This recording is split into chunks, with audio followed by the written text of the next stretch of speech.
You are now entering the Honeysuckle Podcast. Welcome back to another episode of the Honeysuckle Podcast. Today we have Stephanie Wang of Empathogenics. We talk plants, medicine, and psychedelic adjacency. Stay tuned. Stephanie, why don't you introduce yourself and introduce what Ka is to the world? First of all, Sam, thank you so much for having me on the Honeysuckle Podcast. Great to see you again. Nice to see you as well. So Ka Empathogenics is actually a brand new company. We just launched in July of 2022, and we offer the first of its kind natural 100% plant-based empathogenic supplement chews.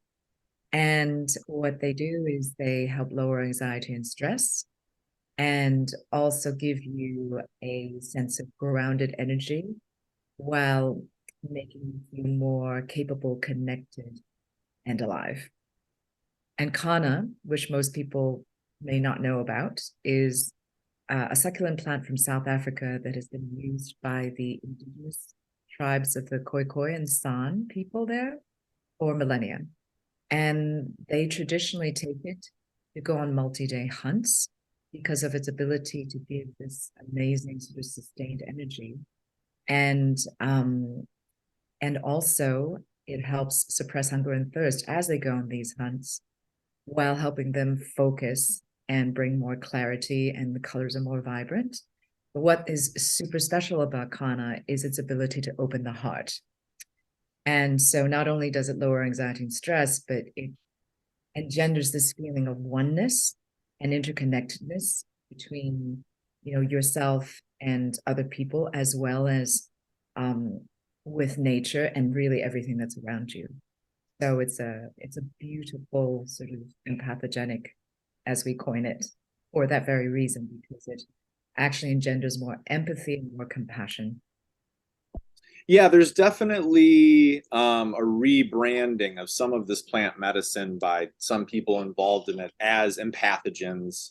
You hear that come up in the kind of psychedelic world, where people are like, that's not really what we're using it for, especially at certain, the more microdosy places, and they refer to them as empathogens, which is this increase in empathy. So right out of the gate, I'm going to hit you.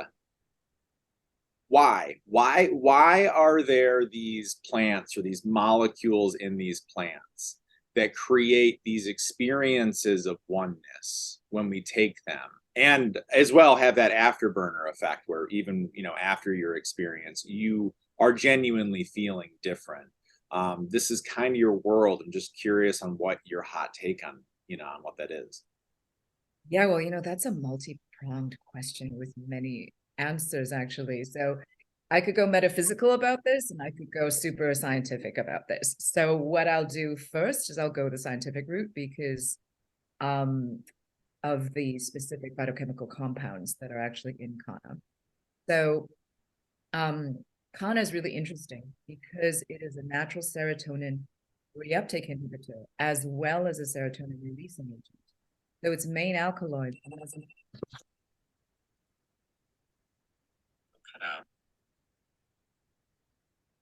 Love it. Thought you put it on airplane mode. I thought we were good. This was an alarm. Oh no! Yeah. Snuck up on you. There was just a random alarm at 3:37. It's so bizarre. Sorry. Yeah. So I beg your pardon. I got to start again. That's amazing. So what was the question? Oh yeah. So let me start again about regarding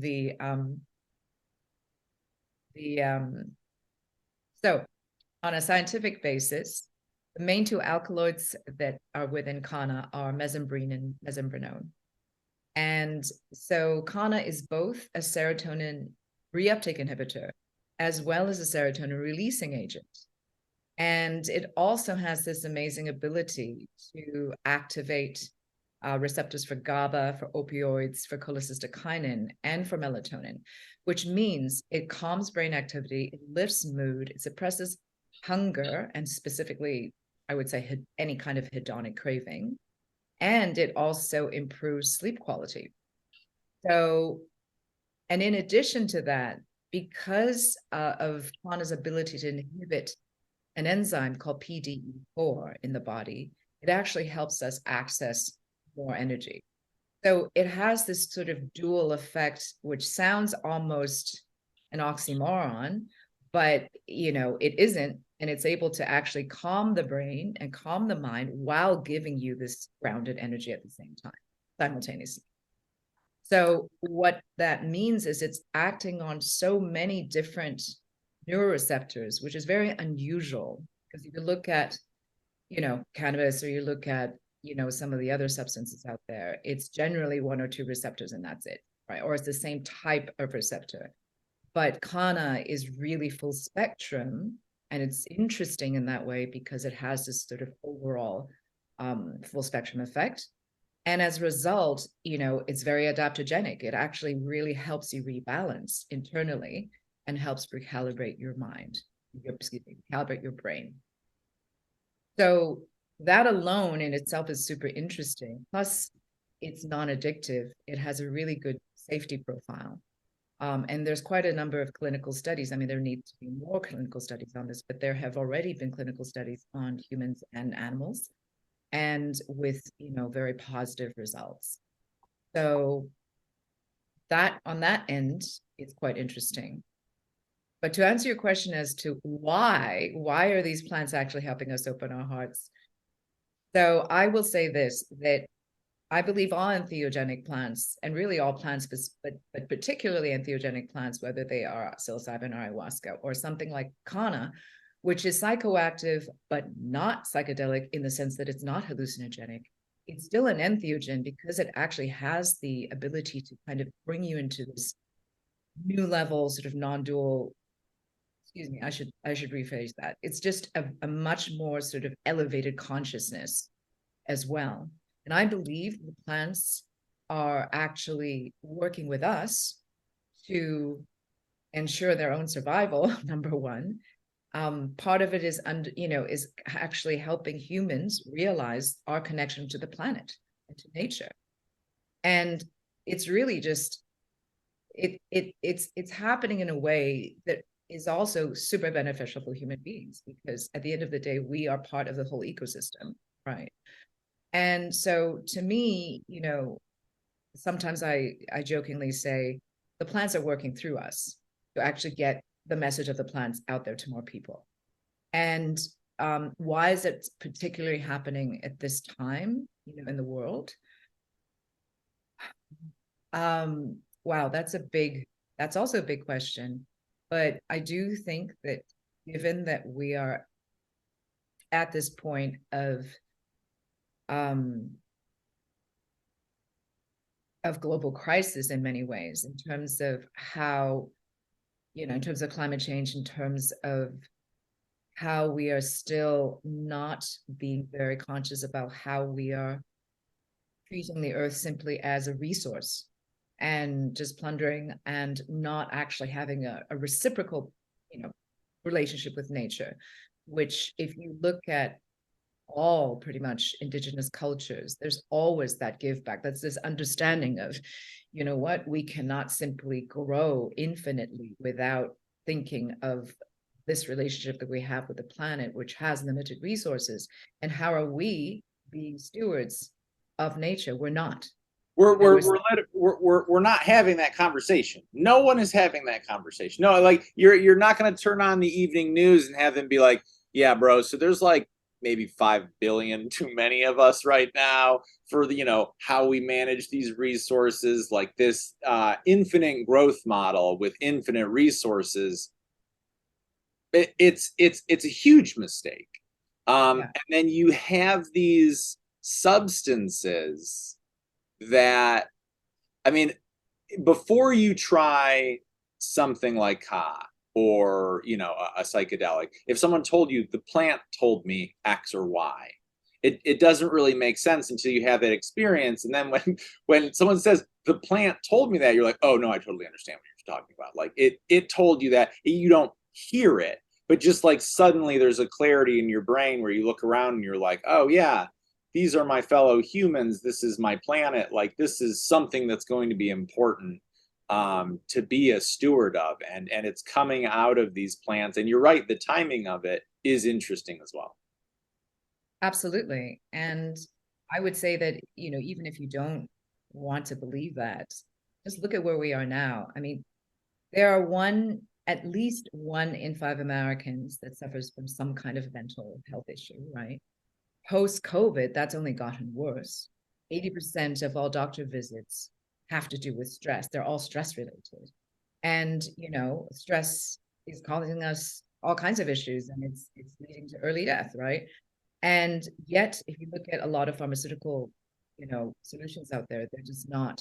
They have so many side effects. There's a lot of other, a lot of issues. And, I believe that a lot of these plants are coming right now, specifically to help us, help ourselves and help us actually wake up, because for the exact reason that you just said. Yeah, no, I think that, it can come across as like some real hippie shit where it's just like, oh yeah, we got to listen to these plants, guys. There's an emergency on the planet. But then you go through all these experiences, and it's like a bell being rung, where you're just like, oh, there's a clarity now about what's important, what's not important. I think that, that stress factor has a lot to do with, the form of capitalism that we practice, and how most of us are in some sort of rat race, just, living kernel of cheese to kernel of cheese. And it's difficult to zoom out from that. But Absolutely. That fear, excuse me, I didn't mean to. no. No, we're just constantly fed a stream of fear porn, and if you look in media the way it is, I don't need to say anything more. It's just never ending bad news and messaging and narratives that just keep us, small, I will say, and disempowered. So, but I will also say this, that a lot of it, this waking up, where it's like, when you say, oh, the plants told us, how do you come to this? What do you mean the plants told you this? The truth is, we evolved with plants through how many, hundreds of thousands of years, right? And, what the plants are also doing is they're actually, how should I say this, bringing us back to the realization of our own whole being and our own divinity, in the sense that, hey, we're not just a brain. We're not just a bunch of organs putting together in this flesh suit. We are much more than that. We also have a soul. We also have all of this. And most of us have been, religion has tried to kind of instill this, but then there's a lot of backlash because of how organized religion can be, which turns people off. But the fact is, we often are completely cut off from the rest of, how should I say, who we are. For example, we're cut off from our feelings. If you ask someone, how are you feeling today? They'll go, oh, I don't know, and they immediately go to their head. They never go into their bodies. And all this sort of, you look at movements, health movements like yoga, meditation. Okay, meditation is a little bit different in the sense that it is centering, it's coming back, sort of getting grounded again. But it's, I still think that a lot of it is focused on emptying your mind, when actually, I believe what really benefits us and what is super beneficial, yes, it's quieting the mind, but also there's an end to that, and that's actually coming into the body. And so plants like kanna specifically, because there are a lot of entheogenic plants, like, for example, ayahuasca and psilocybin, those are, from a shamanic standpoint, they're spirit medicines. So they actually take you out of your body. They bring you to consciousness through spirit, but they're not in the body, so to speak, from a shamanic cosmology standpoint. Kanna is different. It's heart medicine. It actually brings you back in you. And what it's doing is it's kind of giving you this realization, like, whoa, what is in our hearts, this intelligence that's in our hearts, beyond, by the way, feelings, beyond emotions, and even beyond empathy and compassion, that there's an intelligence, right? If you look at the heart and its electromagnetic frequency, it is about, there are far more, let me say this properly. It resonates, I think at least it extends like 8 feet beyond your body. Your heart will recognize something or someone before your brain even registers anything. there are more, there's more messages coming from your heart to your brain than your brain to your heart. So there's that aspect as well. But that awakening in ourselves is actually making us realize, hey, oh my God, there's these pieces of ourselves we've completely disassociated with. And a big part of health and the whole idea of holistic health is the whole self. And that includes our emotional well-being, right? And that is a very basic level of what I'm talking about in terms of heart intelligence, but that's a start. That's a starting point. So that's why with Ka, our tagline is feel yourself, which you can interpret in many ways, but like feeling yourself, it's like, I don't feel myself today. What is it like to actually feel yourself? What is it like to be in homeostasis where we're not in fight or flight all day long? So you'd mentioned the big P word earlier, which this conversation kind of can't go without, but pharma, right? I think that in the Western world, we have a way that healthcare operates in our mind. But the addition of plant medicine to that world almost, it's almost two different worlds, kind of. What do you see the future of pharma and healthcare and plant medicine? You know what I mean? Are these running alongside each other? Are they, you know what I mean? Like what's that future going to look like next, like kind of 5-10 years in your mind? I feel like there's going to be parallel paths. So pharma, or at least more progressive pharma, is already, and biotech already definitely is already looking into plant medicine. That's been going on for a while. You look at places like Johns Hopkins. You look at where now, you see not just scientists being consulted on ayahuasca, psilocybin, MDMA, all of that, but you actually see them consulting shamanic practitioners as well, or shamans as well, to understand what it's like to come from, the spiritual side of things and through those lineages because of the wisdom that they carry. And you also now see much more realization for people that say who were approaching it purely from a therapeutic standpoint, but that was very clinical, using plant medicines and entheogens, right? Psychedelic plant medicines. Now realizing, oh, wait a minute, setting is really important. It's not like, here, take a pill, go home, I'll talk to me in 2 weeks kind of situation. So setting is massive because, you have to create that container, you have to create that space. And you have to have someone there, whether, it's a shaman or a therapist or somebody actually helping you through this process. It's a human process. It's not this transactional way of dealing with things, which definitely, you see in pharma. And also the difference, of course, with pharma is that it's generally very symptom. It's all about curing the symptoms. It's all about kind of masking the symptoms or just making you feel like, oh, I actually feel better because I'm not having my headaches or my gut pain or whatever it is. But in fact, you've never really addressed the core issues. Specifically, let's say something like PTSD or drug-resistant depression, treatment-resistant depression. We've already seen the effectiveness of, psychedelics in that arena, right? And so I feel like from the pharma point of view, there has to be a combination of both to make it successful. There has to be an understanding of both.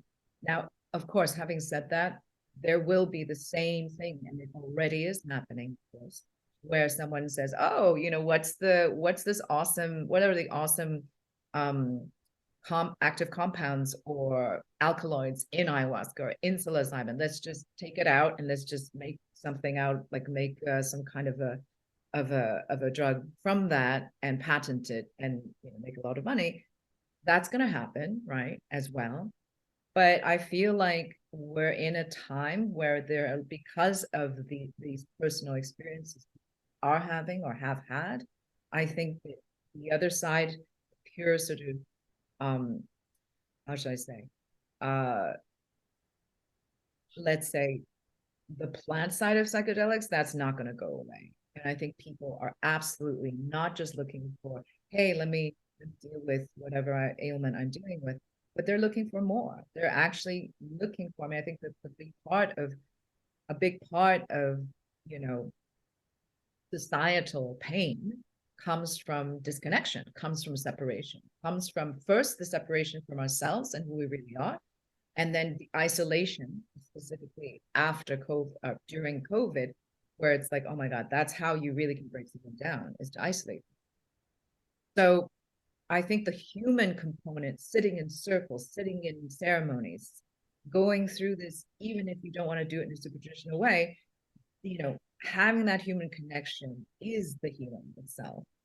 It's not the thing, that substance, that pill, that particular, even that particular 5-hour journey that you're doing during ceremony. That's not the thing that's healing you. What's healing you is you coming back into that feeling of love and compassion for yourself and for your fellow human. Yeah. So let's talk about how you found a succulent. I mean, were you at like Home Depot? You were just nibbling on succulents, or you know, how do you find yourself in front of this compound? So 10 years ago, I actually discovered kanna when I went to my very first shamanic plant ceremony. So interestingly, at the time, you know, even though this was a Peruvian shaman, he's awesome. And you know, he actually had a worldview of plants. So he was actually, you know, having us try all kinds of things, and depending on, you know, he would kind of read each person and give them what they needed. And what was interesting is he always starts the ceremony with kanna for everyone in general. That's kind of what he does. And I very quickly realized why he did that. And for me personally, it was such a profound experience because of this massive heart opening. I mean, I had love for everyone. You know, everyone I met, I didn't meet everyone in the room, just love of everything that's in the universe. Gratitude for everything that's around me, you know. And what's also interesting is that in that point, at that moment, it did not matter like whoever was sitting across from me, what they looked like, what they did for a living, what socioeconomic background they came from. It did not matter. What mattered was this heart connection I was having with them and seeing them and being seen as a human being. And that was so healing and powerful. I was like, oh my God, this, first of all, it really helped me personally in my own healing journey. But then over the years, you know, it never kind of, you know, went away in my back of my mind. I was like, oh my God, it would be great to get this to more people besides just through journeying, right? Besides just through ceremony spaces. And I was like, how can I make this more accessible to people? And about 4 years ago is when we started sort of this R&D phase of, because when I first went into ceremony, I didn't fully understand until I started the research in terms of what it was doing in our brains, what kind of alkaloids it had and what the effects were. And, you know, then realizing again, all the beneficial things that I just mentioned. Plus, it's actually used, by the way, to treat addiction. Not only is it not addictive, it's actually used for treating addiction in South Africa, specifically for alcoholism, you know. And so there's a lot of research that still needs to be done, but it's so promising because of the profile I've just mentioned. It's relatively like super safe. It's non-addictive, and it has both sort of antidepressant and anxiolytic qualities. And on top of it, it also helps improve sleep quality and gives you grounded energy. Like, who wouldn't want that? Yeah. And it just, again, is this heart opening aspect. So let's talk about the form factor. You'd mentioned it before, but this is actually kind of like part of the razzle dazzle of the experience. That it is a chew, and it also has a very effervescent experience when you put it in your mouth. So tell us about, you know, kind of how you discovered that and what that form factor is and kind of how you guys came to where you are now. Absolutely. So the effervescent tingle that you experience when ka is in your mouth is actually from Acmela. So in these 4 years, we developed a proprietary formulation that includes some other amazing, rare, and synergistic plants that work super well with kanna to enhance its benefits. And they are, agmella, snow lotus, there's lavender as well, and mint there as well. But the two probably lesser known are agmella and snow lotus. So agmella, which is also called the electric daisy or session buttons, is a plant that's originally from South America, but then now you can find beyond South America. And it's super antimicrobial. And, in the old days, it was called the toothache plant for when, before we had Novocaine, because of its analgesic quality. And what it is doing in your mouth, and the reason also why we included it into the formulation of the chew, is because the minute it starts tingling, it's actually indication. It's like, hey, something's happening right now. And it's stimulating your salivary glands and priming them for absorption of all the amazing plant ingredients that are in the formulation. So the other ingredient is, for example, snow lotus, which is the highest growing plant in the world. It grows above 21,000 feet, and it grows in the Himalayas. And it's a beautiful, beautiful plant that is very anti-inflammatory, and it also helps maintain homeostasis. It's great for circulatory issues or any cold-related issues. So you have something that's from South Africa, from very hot climate, then you have something from high altitude, and then you have everything in between. But like I said, these particular ingredients with their particular alkaloids and their phytochemical compounds work beautifully together. So it took us a while to kind of develop what sequence and how we're going to combine all of these plants. So what you have in the ka chew is actually like, what should I say? It's a beautiful neuroprotective and neuroregenerative formula. Awesome. So can you tell me about, this is something I was curious about, kind of like walk me through like a day of like dosage, right? I know that for something like edibles, you're going to take that a couple of times a day. Something like psilocybin, you're not taking very often, you know what I mean, if you're reading the label. So what's kind of, the prescription? Sure, that's a great question. So what's awesome about ka is you can take it every day as a daily supplement. So, okay. So each chew contains 30 milligrams of high potency standardized extract of kanna and all the other plants. And, if you go and read stuff on the internet, you'll see anything like, oh, a standard dose is anywhere from 20 to 50 milligrams, right?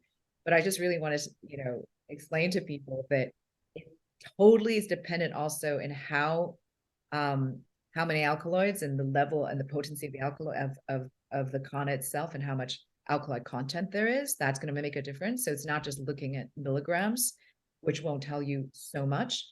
And then it also, depends on kind of the quality of the particular kanna plant that's being used.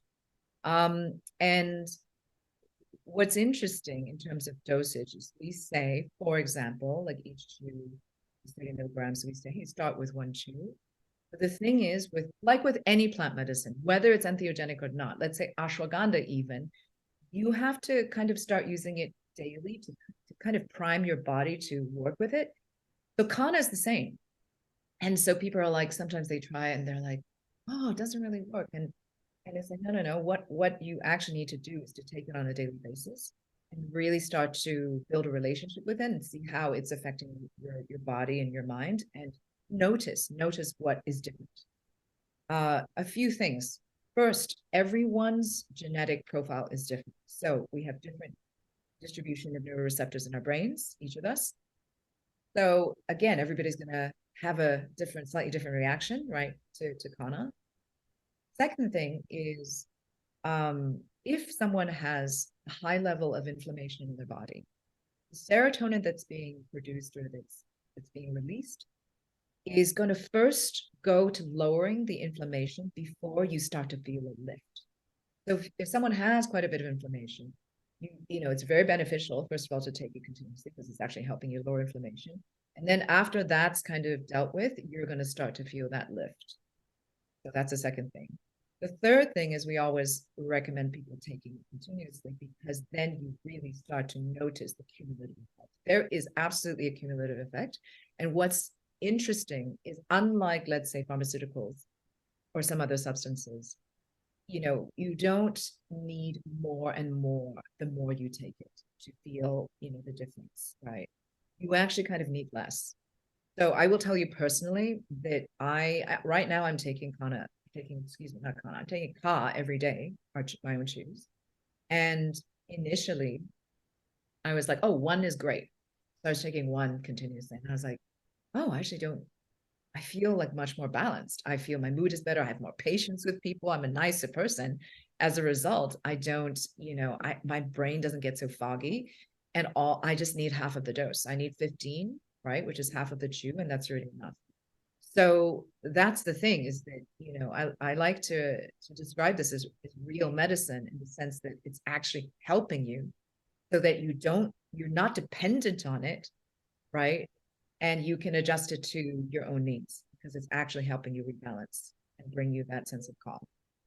Yeah, I think that that's something about plant medicine, or kind of like writing your own script in life, is difficult for people who are indoctrinated into that Western kind of medicine where it's like, no doctor, or that this has been my experience, is going to be like, yeah, totally cool, take 0 to 50 milligrams of what this is tomorrow at various parts of the day, make it up yourself. You know what I mean? It's like, oh no, at 10 a.m. you take 5 milligrams of this and you don't miss a dose.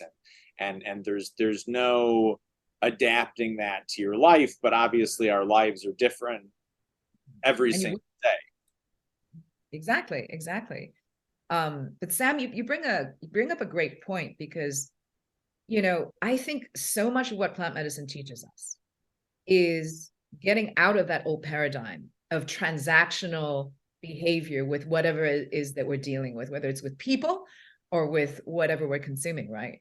So when you are having a different attitude and you're taking this plant into your body and you're like noticing everything and on top of it, what we always recommend is actually adding an intention before you take it. Because in any ceremony, we all know that's what you do, but it's the same with a daily supplement like Ka. Really, have a relationship with this particular plant, build this relationship, because that ultimately really serves yourself and serves everyone around you, in the sense that that's how you kind of regain having a relationship with your own body, right? And being aware of that. And this kind of sacred relationship of connection, right? Whether it's being connected to ourselves and each part of ourselves, to connecting with another human being, to connecting with whatever is around us in nature, animals, plants, is again back to this whole core of what healing means. It's actually recognizing our interconnection, whether it's in human community or sort of planetary community. And so I don't want to get too highfalutin in the sense that I don't want to lose people on this, but truly that is what it's teaching us. It's teaching us to build, to kind of reactivate this sacred relationship that we have with ourselves, Yeah. as well. I mean, I think that might be part of, the difficulty to get some of the plant medicine across, the finish line with some people, is because in that Western mindset, you know what I mean? Like, a beer is a beer. I'm not going to wake up tomorrow and think differently, about the government or about my relationship with my family. But when you kind of dip into this world of plant medicine, you have to at least be aware that, this is a whole experience, and you might start feeling differently about things. That's a part of the process. Absolutely. It's an invitation. It's really an invitation for us to have a relationship again and start using, relating as opposed to just, I don't know, being on one side of a transaction, right? Which is what our consumers world teaches us. Yeah. And brainwashed that way, right? So yes, all of us are used to that Western way of, and even Easterners like myself. I mean, it's globalization, right? That has become so that's become so predominant, this kind of this transactional kind of culture. But there definitely is a resurgence, and how do I say this? There's a resurgence of plant medicine, and through that, there's an invitation to create a different paradigm. And we are doing that, at least a subset of us are doing that, which is great. So it gives people at least more options. And hey, someone may still choose to go the other route, the transactional route, and that's up to them. But at least there are options for people who are looking for alternatives. And not criminalizing them. The alternatives to the pharmaceuticals is important. So you are a company. We were talking about we've briefly mentioned bottom lines. So what I was interested in is, where are you seeing traction? What world, what demographic, like who are the people who are embracing Ka as a product? So I think the first communities that are super embracing of Ka are the psychedelic communities, because as just mentioned, they already at least have an awareness of, how to work with plant medicines. And this is something that, if they haven't tried it themselves, because there definitely are kanna ceremonies out there, they've at least been primed for trying a new plant medicine, right? And so we found a lot of traction through people who are either facilitators themselves or people who are part of these shamanic plant medicine circles. So that's number one. Number two is really beyond that, anybody who I would say is into health and wellness, but of the, let's say, Burning Man profile, people who are open to non-dual levels of consciousness and, ways to explore that beyond just plant medicine. So you have people who are into, let's say, transcendental meditation, people who are super into yoga, like that's another aspect as well in terms of where our audience is coming from. So, and then from that point onwards, I would also say another interesting thing about kanna is that it pairs really well with cannabis. So this is an area where we haven't fully tapped into this, but what kanna does is it takes away the paranoia of cannabis and also promotes its beneficial felt effects. So, we've had people who are cannabis smokers and cannabis users, and they are discovering, this is actually a beautiful combination. So there's that. And then I would say really anybody who's just been fed up and just does not want to take any more pharmaceuticals for treating their mental health issues, stress and anxiety primarily, and they're definitely looking, and they're open to begin with. They are not necessarily people who take psychedelics, but people who are open enough to say, hey, I want to try something else because this other bit is not working. It's causing these other negative side effects. What's interesting is that we have had this is just purely anecdotal, by the way, just to be clear, people who have been on antidepressants for a while and are now having been weaned off Prozac, for example, or any other kinds of pharmaceutical. And they're like, but they still need something. And they found some great beneficial effects from Ka. And, because of Ka and kanna's ability to help people focus, it's another interesting area of people who have and suffer from ADHD. So again, I'm not a doctor. I'm not advocating anyone getting off their meds, but it's an interesting area to explore. And I will tell you anecdotally, the people who have been, again, carefully advised by physicians on how to get off it and have tried, Ka, that's also been helpful to them. Having said that, everybody's different, so there's no one size fits all, but this is, again, an interesting option, at a minimum. That's so funny that is a caveat that Western, I say with giant air quotes, whatever you want to refer to it. We all know what I'm referring to. Um, that the idea is that it is one size fits all. That the milligrams, that's all we have to adjust. But I think that the honesty of this, whatever alternative medicine, whatever you want to call it, is from the get-go. Like, hey man, you know what I mean? Like, this is going to be different for every single person. You have to find the experience that works best for you. My white coat's not going to do that for you. And that ultimately, Sam, is empowering. It's an empowering message. It's saying you're the healer.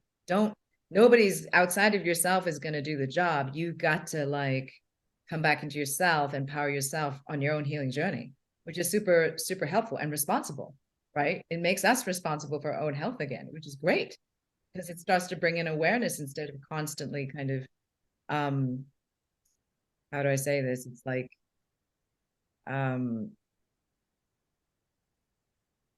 what's the word I'm looking for? Abdicating our responsibility to an outside party. For sure. And where do you, in your mind's eye, see the availability of this? Is this something that I should be able to get with like the natural gum at like a Whole Foods checkout? Is this at a store? Like, I'm not sure if you've heard of Boisson, but it's an entire like store full of non-alcoholic drinks, some of which have empathogenic qualities to them. Where do you really see this being available to people, or what's that fit that you're working towards?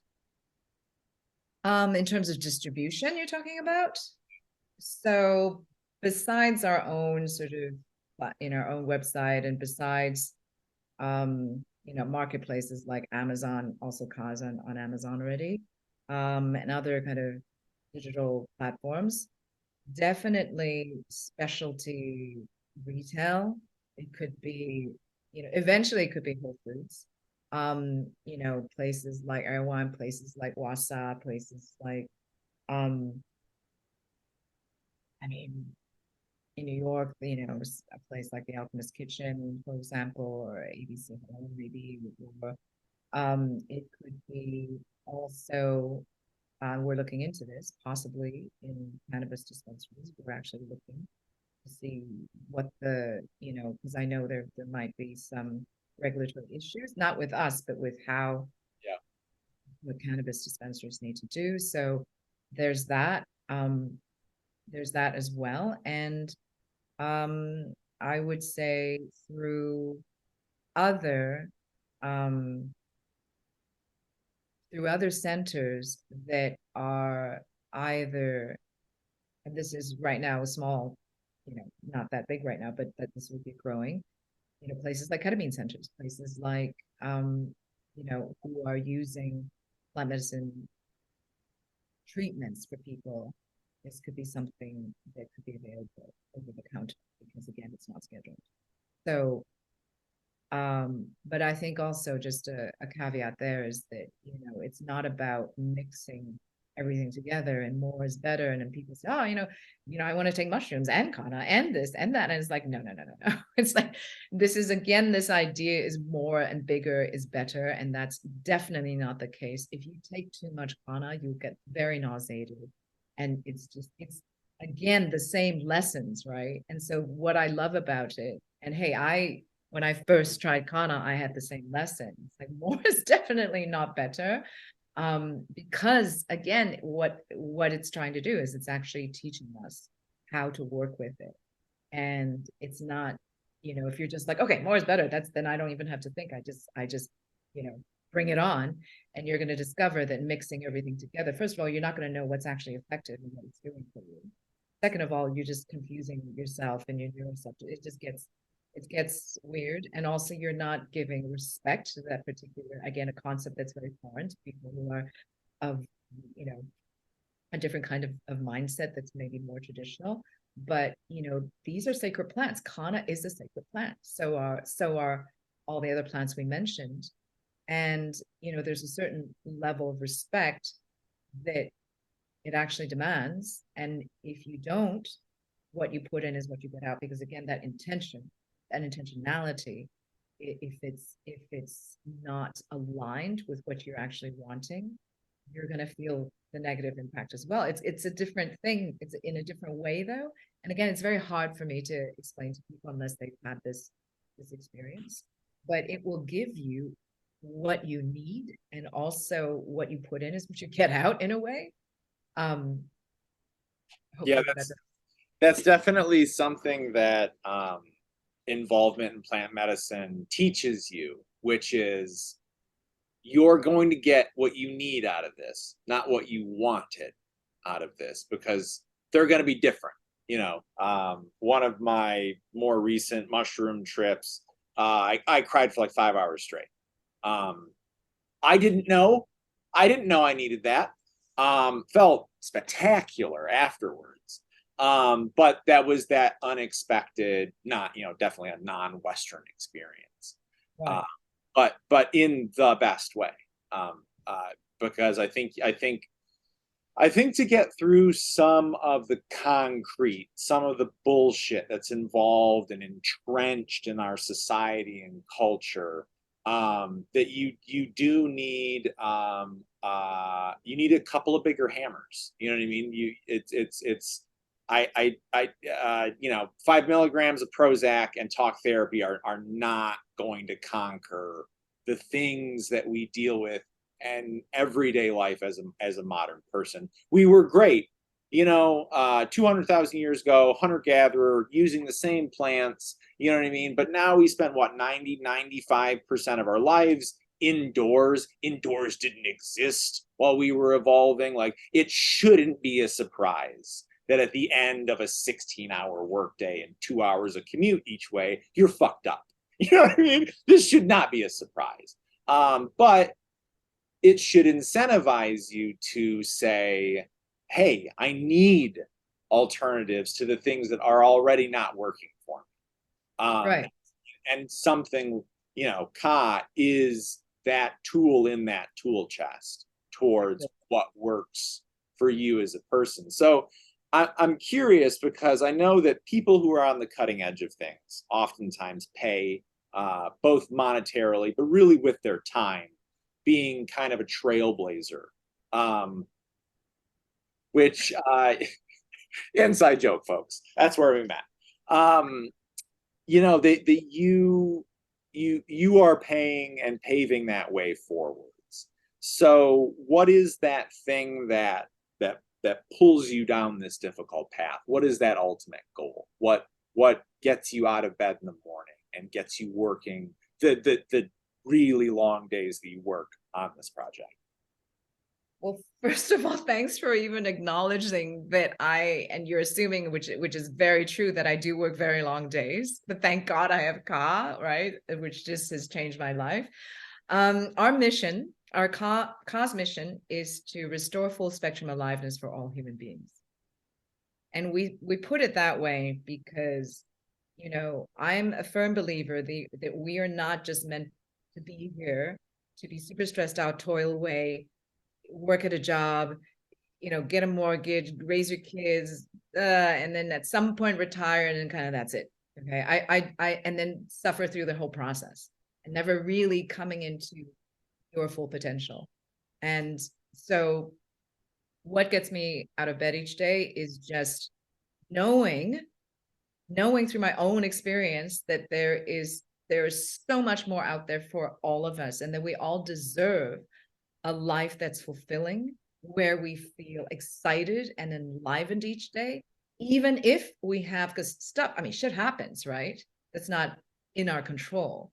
But, there is a way of being and connecting that is inherent to being human, inherent to being on this planet, that we have been cut off from. Why have we been cut off from that? Because I don't even want to go into that, but basically because you can see what's happened in our world.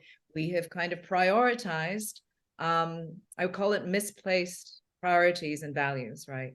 We've placed, let's say, money over love. We've placed war and accumulation over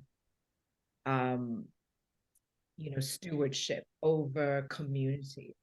So, and I just know, and I feel this, and I'm called to this, by the way, not to sound so Pollyanna about it, but I'm not. I'm being completely honest. I don't have a choice. I literally have been called into it, through my own work with kanna. I'm like, this is it. I've got to bring this to more people because, very clearly I see that the world needs it. And if I can, in my small way, right, then contribute to alleviating some of this suffering and the stress and anxiety by just simply being a channel, happen to be a founder. Okay, great. There are a lot of other amazing founders of companies out there doing some awesome things. But in my particular way, if I can actually help the world and make it a better place, that's what I want to do. So there really is no choice for me. Sounds crazy, but there really isn't.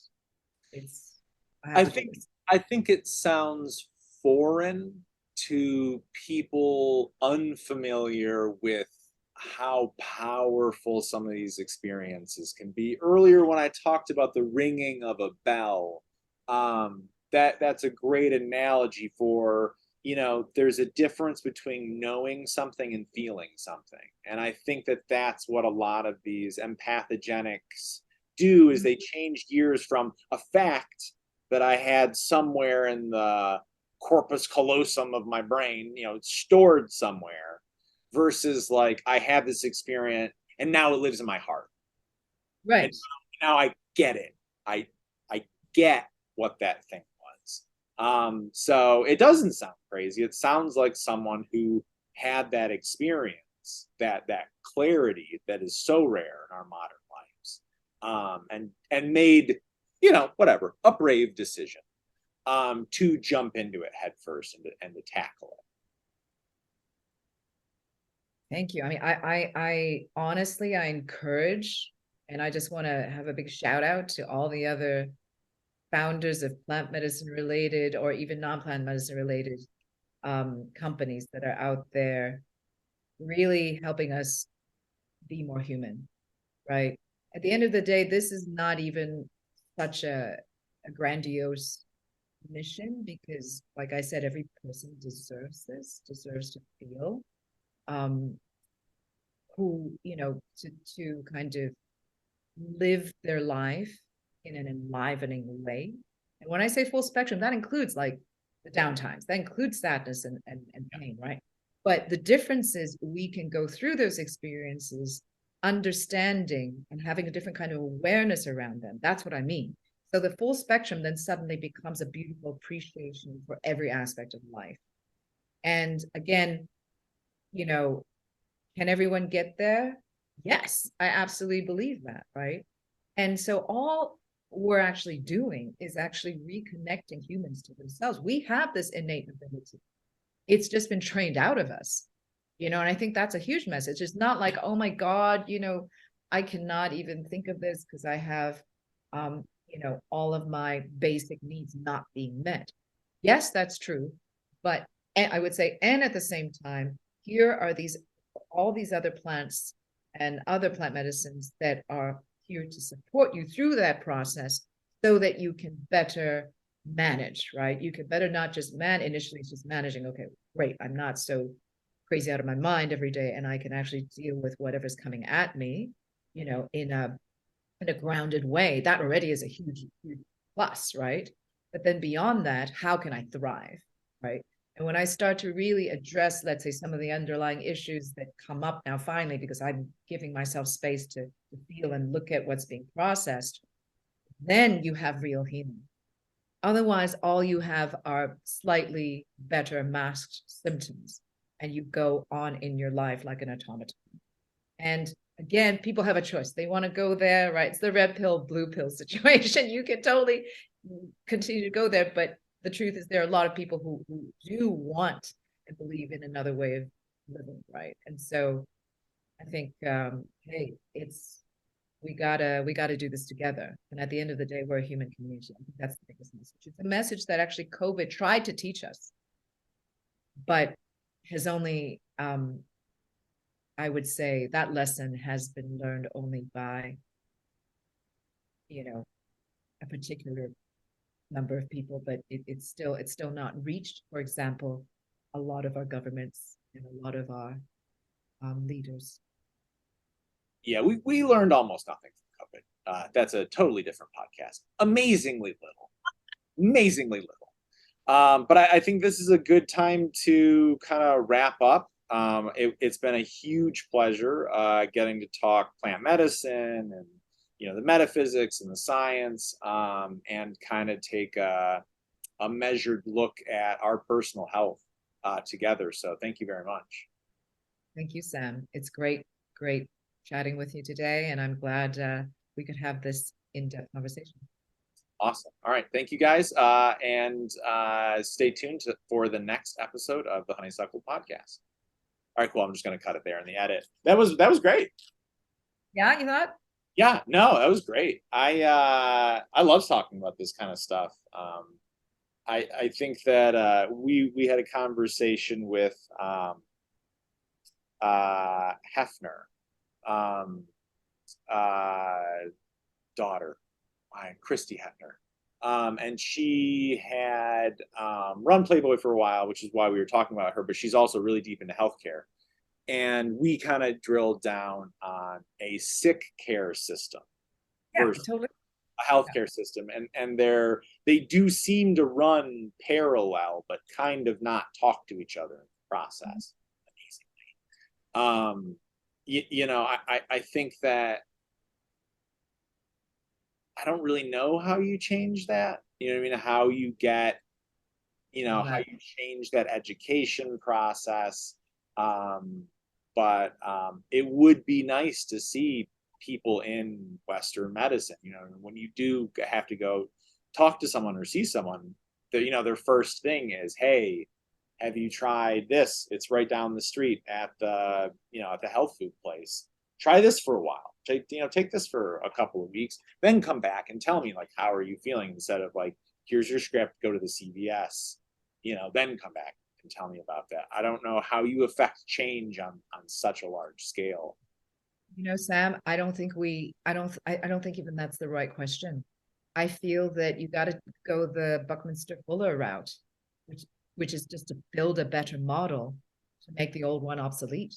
Sure. So instead of, there's a lot of energy. That system has been entrenched for 100 years at least, right? But I would say not 100. Yeah, 100 years, like since the AMA, let's just say, or we could go further back. But let's just say from the AMA, from formation of the AMA, which was in late 1800s? I would have to check. Yeah. Yeah, something like that. So more than 100 years. But I say that we not waste our energy. Let's just build a better system, because then people are going to be like, screw that.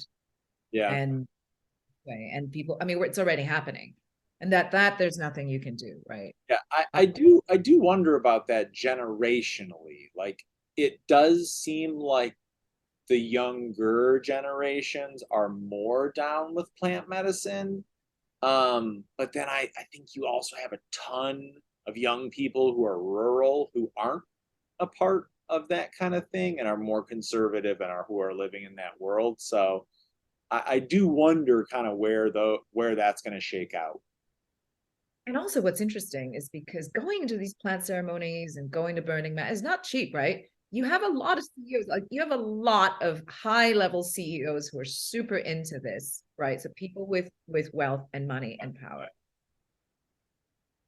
Maybe they're a little closeted because they don't necessarily want to admit to everyone that they're doing that, but we all know that they exist. So I don't know. I feel that I trust that at some point there's a morphogenic effect where you don't need the whole planet to wake up for the world to change. You need a substantial, I think someone was calculating 1 in 50,000 people or something. That's all you need. And then you get into a place, then there's a tipping point, and then everybody kind of goes, oh, then your consensus reality shifts completely. Yeah. Right. I don't know. The system that I see is almost 100% resistant to change. When there is change, it's a Band-Aid on a hole in a dam. And I think that where we are in, our planet's history, we do really need that change quick. Yeah, I think, I'm thinking, okay, let's just think plant medicine. Who has access to plant medicine, right? Yeah. So right now, like we're a little different because we are a psychedelic adjacent CPG company, so that you're not spending thousands of dollars to try to get, some kind of psychedelic treatment, nor do you have to go and pay, I don't know, $300-400 to go and sit in a circle on plant medicine circle, right? Yeah. So I think this is interesting also because the 2023 what is it called? The Global Wellness Trends report actually. Due to technical difficulties, we lost our connection with Stephanie, but we will pick this conversation up some other time. Catch you guys soon.